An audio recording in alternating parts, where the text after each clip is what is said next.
सम्मा संकप्पो, हमारे संकल्प विकल्प सम्यक हो। साधकों,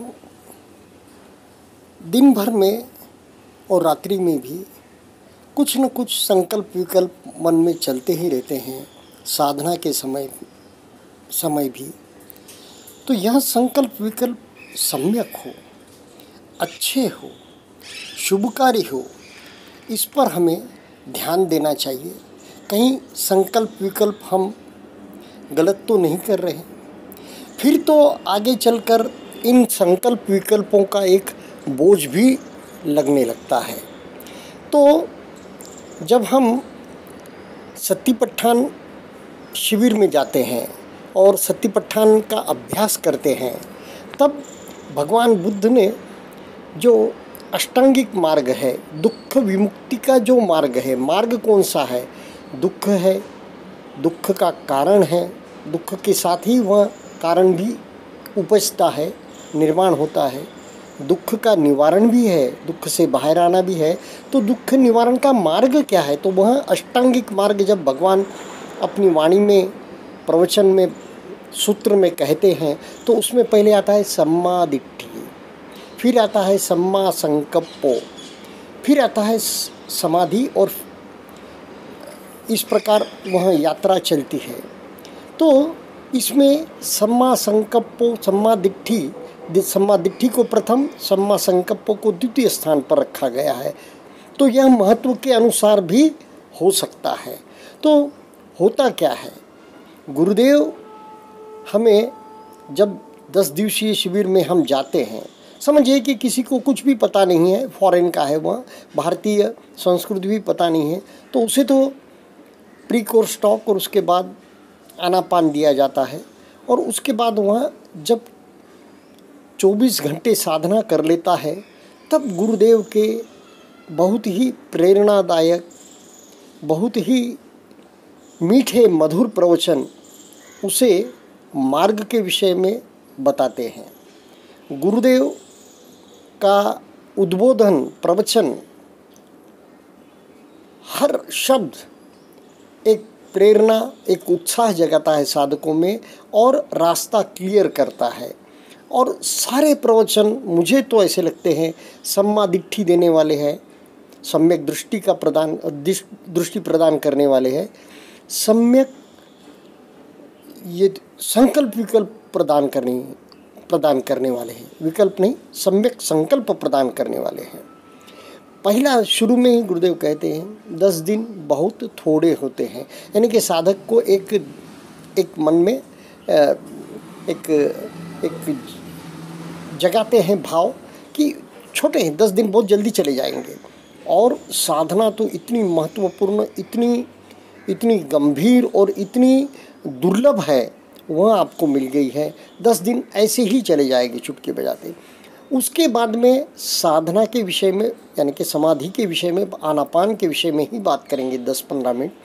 फिर चले जाते हैं सम्मा दिट्ठि, सम्मा संकल्पों की, और फिर प्रवचन जब समाप्त होने की ओर है तो 10-15 मिनट फिर साधना पर आकर, समाधि पर आकर, फिर आनापान पर आकर बोलते हैं 3.5 दिन तक। उसके बाद में विपश्यना पर आ जाते हैं चौथे दिन से, और विपश्यना के विषय में ही साधक को ज़्यादा बोलते हैं, पहले भाग में प्रवचन के और अंतिम भाग में। बीच में का पूरा भाग गुरुदेव साधना को समझाने में, साधना के पक्षों को समझाने में, विभिन्न पक्षों को, और सम्मा दिट्ठि और सम्मा संकल्प के विषय में ही साधक का जो धुआं है उसके आगे, या जो भी ऐसा एक उसके आगे जो रास्ता साफ नहीं है, उसे साफ करते चलते हैं।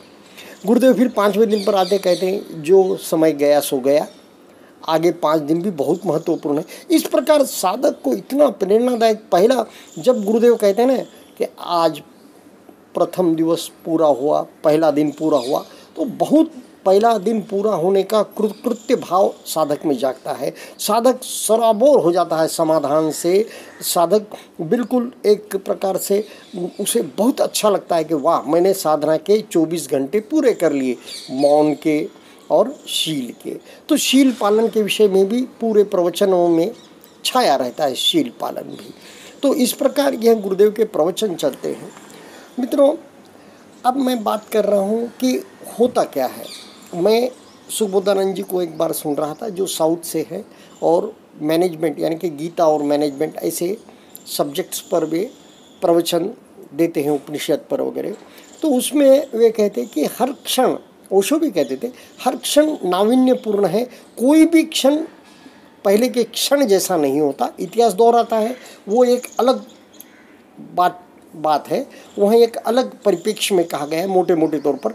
लेकिन सूक्ष्म तौर पे अगर आप देखेंगे तो हर क्षण नया है, हर घटना नई है, हर व्यक्ति, गुरुदेव कहते हैं, हम भी ऐसे साइंस के विद्यार्थी हैं तो जानते हैं कि अरे हर क्षण हर व्यक्ति नया हो रहा है, हर क्षण वह मर रहा है, हर क्षण जीवंत हो रहा है।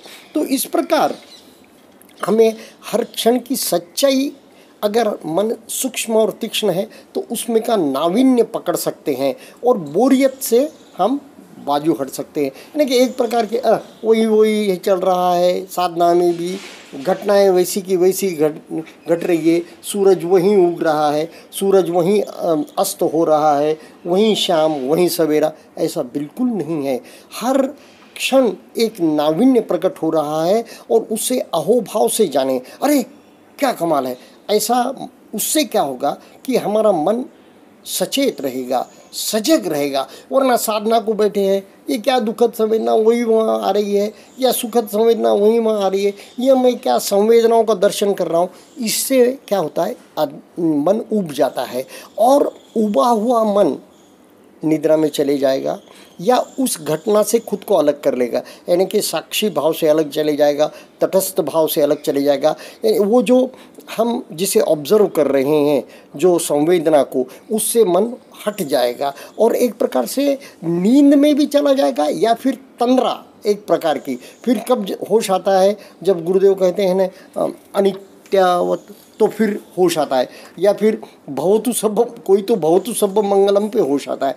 तो मन को प्रमाद रहित रखने का एक तरीका यह भी है कि हर क्षण जरा आपको सजग रहना है, हर क्षण आपको अगर जागरूक रहना है तो उस सच्चाई को जो भी प्रकट हो रही है, यानी कि अपनी संवेदनाओं पर, तो उसे नावीन्यपूर्ण ढंग से देखना कि ये नवीन है, इसमें कुछ अलग है।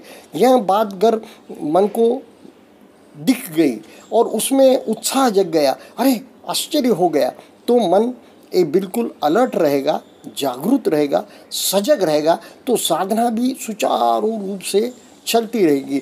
यह मैं क्यों कह रहा हूँ कि 30-30 दिन के शिविर वाले भी साधक, पीछे भी कहा मैंने, गुरुदेव के पास आते थे और कहते थे कि वहीं क्या देखे संवेदना को, वहीं संवेदना है, कहीं सूक्ष्म है तो कहीं प्रिय है, तो कहीं अप्रिय है, तो कहीं दुखद है, तो कहीं स्थूल है, इसको बार बार क्या देखें, हम तो उब गए। अरे इसका मतलब है कि आपको विपश्यना नहीं समझी। जब तक आप संवेदनाओं से उबना, यानी कि आप या तो तंद्रा में चले जाएंगे, नींद में चले जाएंगे, या फिर आप शिविर छोड़ के चले जाएंगे।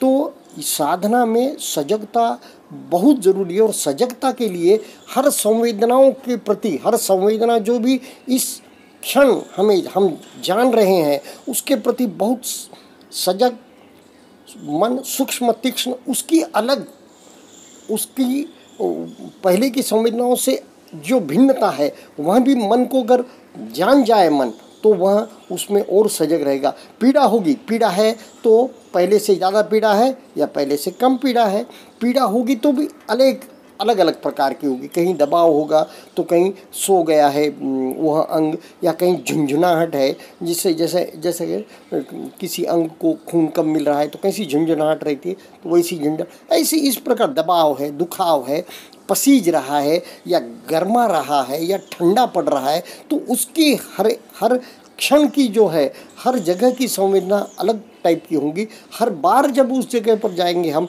तो भी संवेदना अलग टाइप की होगी। तो इस बारे में सजग और सचेत रहे तो तंद्रा और नींद से हम बाहर आ जाएंगे। और दूसरी बात, प्रगति में यह बात हमें बहुत सहायकारी होगी। इसलिए साधकों ने चाहिए कि हर बार बड़े उत्साह से हर संवेदना को जाने, उसी वक्त चित्त को भी जाने कि चित्त में मेरे क्या चल रहा है। संकल्प विकल्प चल रहे हैं तो किस प्रकार के चल रहे हैं।